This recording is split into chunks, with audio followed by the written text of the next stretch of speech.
beautiful biscuits. Welcome back to the Wholesome Feed. So I'm diving into a bit more of the mommy zone for this video because I had a conversation with another mama, and I get a few messages here and there about this topic because I used to talk about it a little bit more.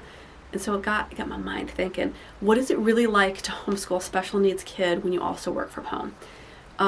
If I had to pick one word, I would say hard, maybe difficult. Maybe difficult's the right word for it. It's difficult. Having a kid that is on the neurodivergent spectrum, and that's a huge spectrum. I know people hate the hip lingo, the woke lingo of like all this spectrum, but you know, people whose brains function differently than maybe your neurotypical kid, that just you can understand how they react to things. There's a logic to it, even in kid logic, and it can be really, really tricky. My son has some pathological avoidance issues for authority and listening, and it's really difficult to set boundaries with him. I believe in gentle and firm parenting. I don't do a lot of punishments per se. I do consequences for actions. I try to do a lot of positive reinforcement and give him a lot of space, because I know that it's really hard to be neurodivergent, and you can't expect a neurodivergent kid to suddenly just act normal, you know, like that is their normal. So it takes a lot of patience. It's a lot of difficulty.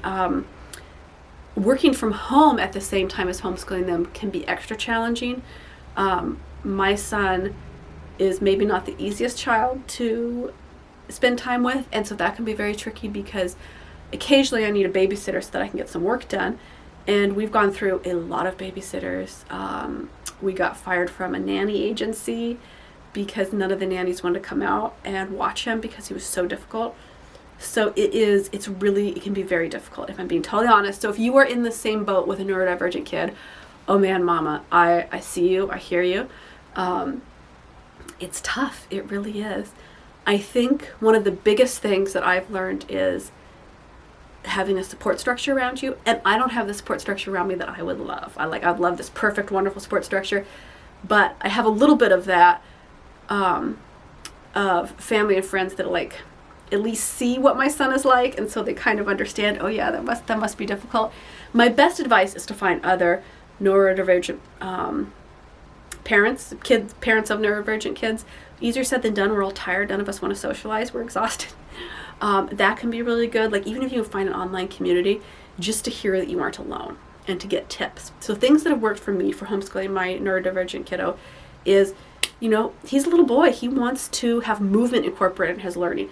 He cannot sit still and do workbook learning for long periods of time. It turns into tears. He'll try to stab me with his pencil. He'll start to rip out his hair. Like it just literally cannot be done. So I try to incorporate as much movement-based learning, which can be conversation while we're walking around doing things, taking him outdoors and learning about that. Another thing I do is that when he has a subject he's interested in, when he has a question, instead of just really base surface level answering it, we dive into it. And it probably I know it annoys him a little bit, but if he has a question, then we'll look at maybe like 3 sets of the answers, right? Like a little bit deeper in, so that he's learning something he just asked in the hope that he retains that information better. I also leave up a lot of artwork or posters around for him that are basic things like numbers and letters, so that he can have that repetition, because that's something he struggles with, is recognizing it. So just creating a beautiful artistic home that inspires kiddos' learning is really something that I do. I don't really have a lot of like off-limit spaces in the house, so we can play and create and make forts for structural engineering and learn to write and read and tell stories by creating our own games. You know, we're learning about soil and agriculture through farming and gardening, really hands-on things. For me, for my son, he learns the best when we do hands-on activities. And he's starting to get old enough where we're thinking about doing more like activity box subscription things. I haven't found one that I particularly like yet. He's not quite there yet. He's still learning the basics. So those are things that have really helped my son be able to learn. He is infinitely happier doing a modified homeschool where we also do enrichment classes through a homeschool co-op group. Instead of public school was an absolute disaster and just homeschool by himself. was not what his outgoing personality needs at all. So he's found a great balance there, which is lovely, because he actually enjoys learning for him, like as much as he's going to at this age, which is beautiful. And I could cry. I'm so thankful that we found a good community for that. So find as best a community as you can. I literally moved in big part to try and get to a better neurodivergent, IEP friendly homeschool cooperative. Where I was before just didn't have any good solid options at all. It just wasn't there. And so I moved because in big part my son, I could tell, was just not getting the input intellectually and socially that he needed. And public school is a really difficult no-go for him because he just doesn't understand the cues. He can't function in that environment. I think he would just end up being heavily medicated to get through school. And it's terrible when your kid comes home weeping because somebody beat him up again and the teacher blames him. I think, move as many mountains as you can to try and find a homeschool situation that works for your kiddo because it's going to be unique to them. For the work from home component, I have really had to adapt my work schedule. My son is he 8? He is 8 years old. Can you believe that? Whoa. He's 8. And since he was born, he has been neurodivergent. Like, it didn't suddenly happen, like something, like he's just always been this way, even as a tiny baby.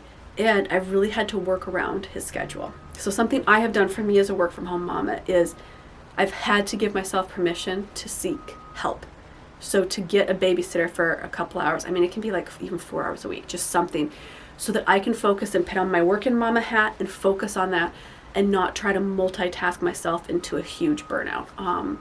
I've done that before when my budget has been incredibly tight or I just can't find a babysitter.